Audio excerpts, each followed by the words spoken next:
In questo video volevo confessare una cosa e non so perché poi in alcuni video mi viene di confessare delle cose. In realtà stamattina stavo pensando, prima di partire con la narrativa del fantastico mondo di Ornella, parliamo in questo video del test di utilizzo di una borsa a pollini e di una borsa Coffarte. Prima di andare avanti col video e prima che mi dimentichi dove mi trovo e cosa ci faccio al mondo, voglio ricordarti che questo video non è sponsorizzato e che non prendo soldi dalle lobby delle borse originali per poterti parlare di brand appunto originali.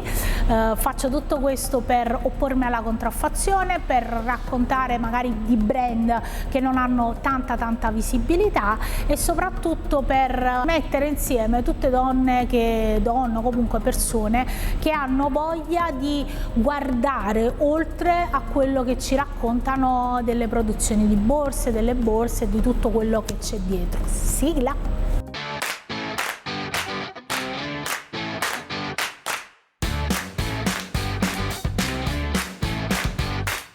Il bello delle borse originali è che puoi esibirle, compra sempre borse originali e ovviamente prima di parlarti delle due borse originali che magicamente compariranno appena io farò così, un po' come la strega, voglio narrarti che per un periodo della mia vita è un motivo ben specifico perché ti racconto questo. Forse lo troveremo insieme, lo scopriremo solo vivendo questa cosa.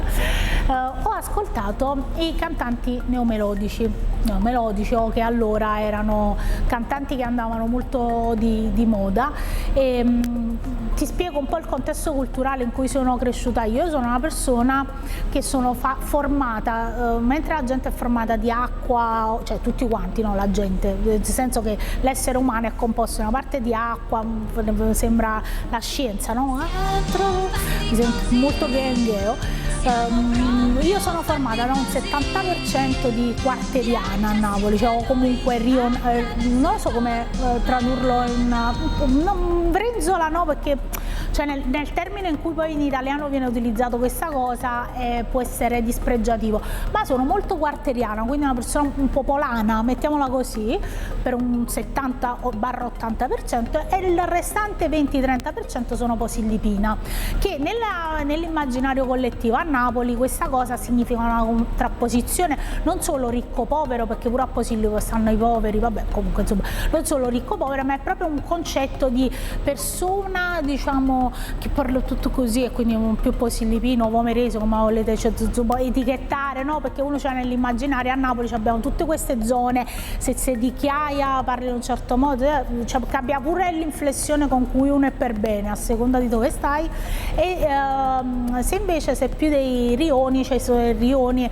dove sono cresciuta io, fra Miano e Rione Luzzatti a Poggioreale, quindi secondo me due rioni di elite. A Miano sono cresciuta negli anni in cui tutti i clan facevano praticamente, come dire, stavano diventando forti clan di Secondigliano, e quindi ho vissuto tutta l'ascesa anche quando scendevo per strada a giocare a pallone con mio fratello, con i miei cugini. Quindi io sono cresciuta in questi contesti dove paradossalmente quello che vi viene raccontato molto spesso in televisione, no? Dove sembra Gomorra, tutte queste cose qui, in realtà a Napoli tu vivi una circostanza in cui è molto sottile la linea fra il bene e il male, cioè molto spesso si mischiano, e quando si mischiano, quando poi incontri persone che parlano tutto italiano, tutto forbito, e poi ti rendi conto che sono magari peggio criminali. Perché ti dico questo? Perché molto spesso le persone tendono a guardare soltanto le cose per etichette. Questo succede ancora di più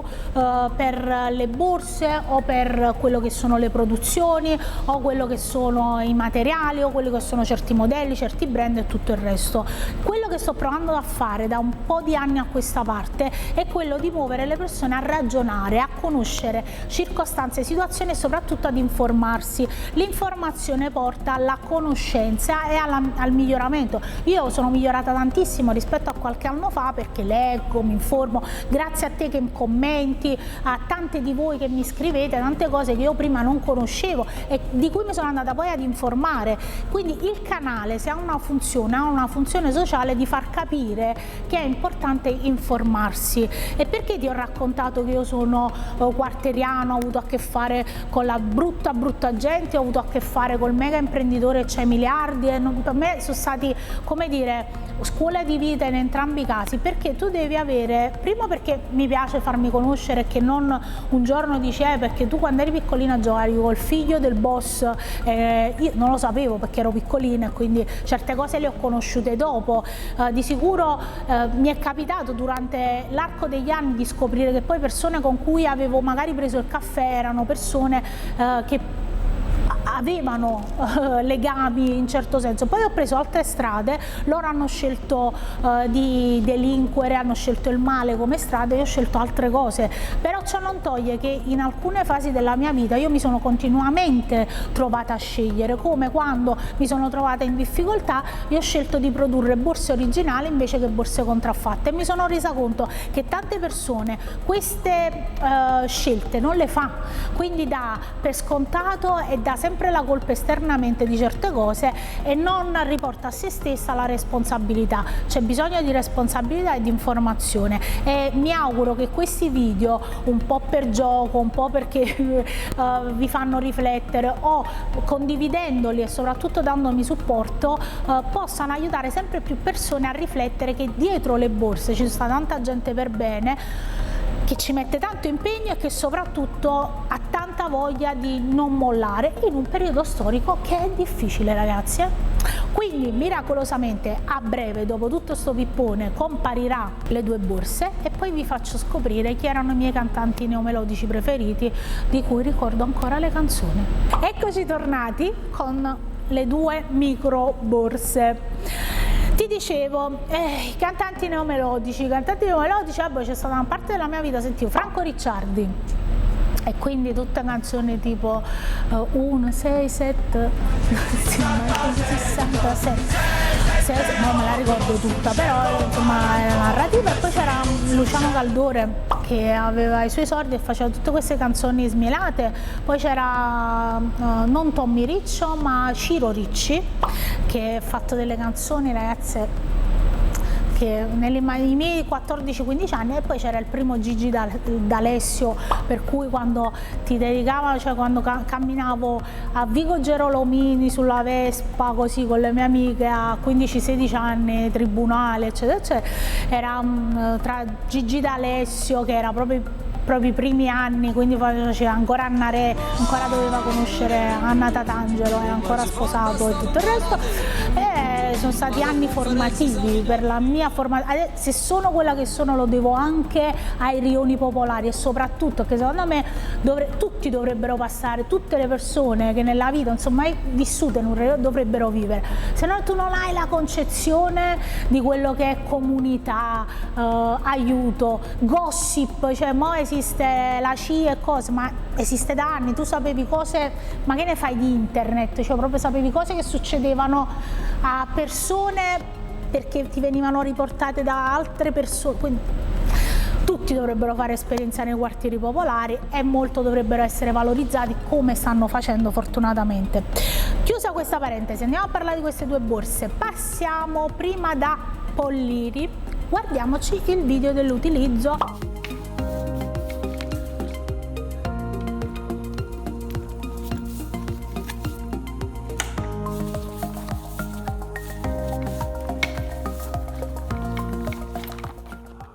Crea un po' di problemi a mettere a togliere, però non male. Poi prima ho messo il telefono qui, non riesco a capire, sono qui, e qui dietro c'è carica batteria. Mentre faccio la spesa. L'ho utilizzata tantissimo, spero ti siano stati utili i video e le foto. Mi è piaciuta la descrizione tecnica che ho fatto dei dettagli della borsa. Utilizzandola ho notato che ad esempio questa lampo fa un po' di problemi ad aprire e chiudere e la lampo non è perfettamente dritta. e questa cosa non è che mi faccia impazzire. Poi qualcuna si è lamentata, cioè mi ha detto in privato che comunque Pollini negli ultimi anni non ha più la stessa qualità, che produce molto pure all'estero. E questa cosa sostanzialmente non ci piace. Probabilmente non l'abbiamo fatto vedere l'altra volta, è stata una mia carenza, grazie di avermelo fatto notare. Il brand italiano rimane tutta la cosa figa, però in tutta onestà se io devo spendere per un brand sto diventando sempre più selettiva da questo punto di vista, perché comunque oltretutto che vedi continua a dare problemi, perché anche qui la lampo tende a essere un po' molliccia.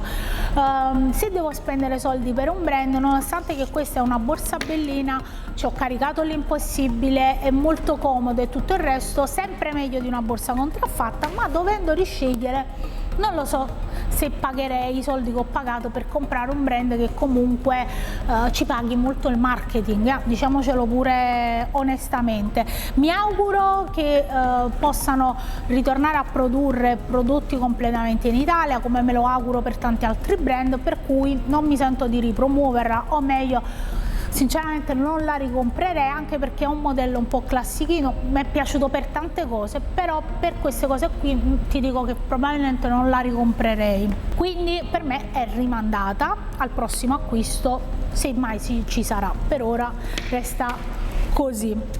Altra storia per questa, ma ti faccio vedere prima il video. Tutte le cose per andare a casa. Ovviamente nella coffa non ci entra